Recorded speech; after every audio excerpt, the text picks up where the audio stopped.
Φίλες και φίλοι, γεια σας. Καλώς ήρθατε στο κανάλι μου Ταυρίνα Τάροτ. Να ευχηθώ όλους και όλες εσάς να έχουμε μια όμορφη, χαρούμενη, δημιουργική εβδομάδα, γεμάτη με υγεία, αισιοδοξία και πολλά χαμόγελα. Ας ενώσουμε όλοι λοιπόν τη θετική μας ενέργεια και την αγάπη μας, που είναι αρκετά σημαντικό και λείπει στις ημέρες μας, για να μας πάνε τα πράγματα αρκετά καλύτερα. Περάσαμε δύσκολες ημέρες με άσχημα γεγονότα τις προηγούμενες ημέρες που διανύσαμε. Εύχομαι από εδώ και πέρα να μην ξανασυμβεί κάτι τέτοιο. Να πω ότι αυτό το βίντεο είναι κατάλληλο αυστηρά και μόνο για άτομα άνω των 18 ετών. Σήμερα έχω κάνει έτσι ένα ανοιγματάκι για να δούμε τι θα μας φέρει, τι θα μας απασχολήσει αυτή την εβδομάδα που θα διανύσουμε. Έτσι, εδώ πέρα βλέπω κάποια κορίτσια που τα απασχολεί ο ερχομός ενός ατόμου από το παρελθόν ή από το πρόσφατο παρελθόν.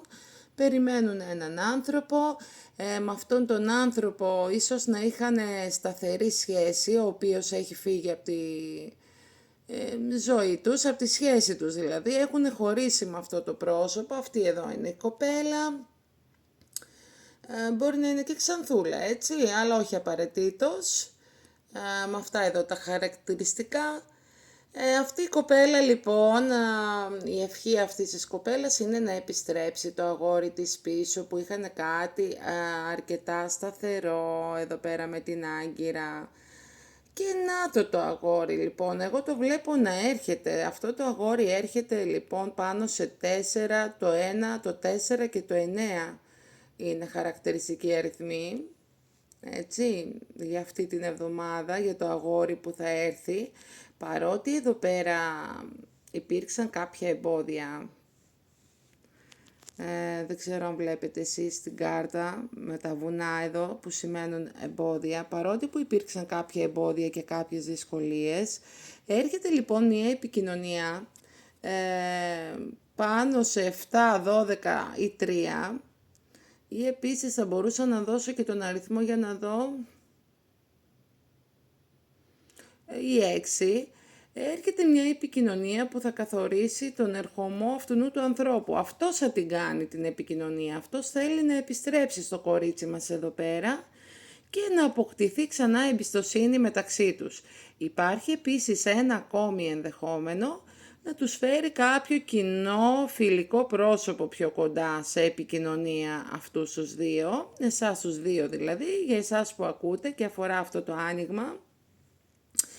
Αν κάποια αγόρια λοιπόν που παρακολουθούν θέλουν να κάνουν την κίνηση προς το κορίτσι, θα πω ότι αυτή η εβδομάδα θα είναι ευνοϊκή να κάνουν αυτή την κίνηση για την επανασύνδεσή τους.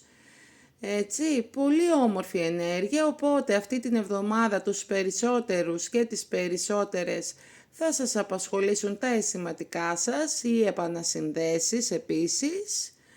Εγώ θα το ευχηθώ από καρδιάς να γίνουν όλα όπως πραγματικά εσείς τα επιθυμείτε. Και ωστόσο θα περιμένω τα ευχάριστά σας νέα και θα τα πούμε στο επόμενο βιντεάκι. Μέχρι τότε να είστε όλοι σας και όλες σας καλά, τα φιλιά μου και την αγάπη μου. Γεια και χαρά σας.